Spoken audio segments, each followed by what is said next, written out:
When living with a different family, especially in a foreign country, one finds many causes for anxiety. One cause for me was food.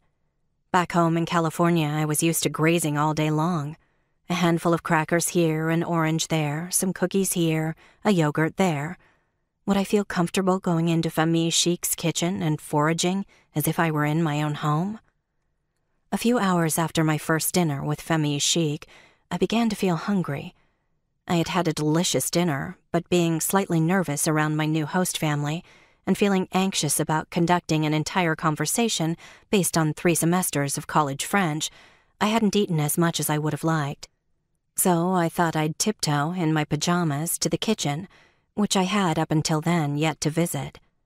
Famille Chic's kitchen was not easily accessible. It was at the back of the apartment, down a long, dark hallway, and was not attached to any other room. I thought I'd sneak down the hall and have a peek. Perhaps there was a bowl of fruit for me to nibble on. Of course, the door to my room, being as ancient and fabulous as it was, let out a grandiloquent squeak as I began my stealth mission, and after a few moments, Madame Chic was down the hallway in her dressing gown, asking if I was okay. I assured her I was, and that I was simply going to get a glass of water. She said she'd get one for me.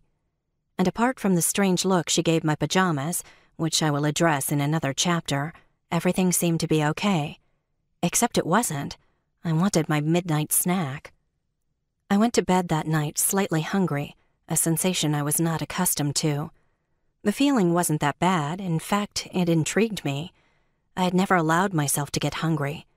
In California, I would find something to eat at the first sign of hunger pangs, completely eliminating the feeling as soon as possible. That night, I relished my hunger and had fantasies about what would be for breakfast the next day. It did take me a while to catch on, but I finally realized that most French people do not snack, and Famille Chic was no exception.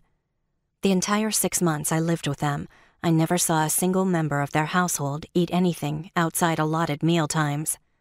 They had excellent eating habits, were not overweight in the slightest, and gastronomically speaking, led very balanced lives. I never saw Monsieur Chic rushing out of the house with an apple in his mouth and a takeaway coffee in his hand because he was running late for work.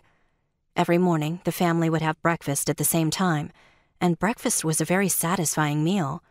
Then lunch would usually be eaten outside the home, presumably sitting down in a cafe, and dinner was always at least a 3-course sit-down affair at home. If you had that to look forward to every day, you wouldn't ruin your appetite by stuffing yourself with crackers either.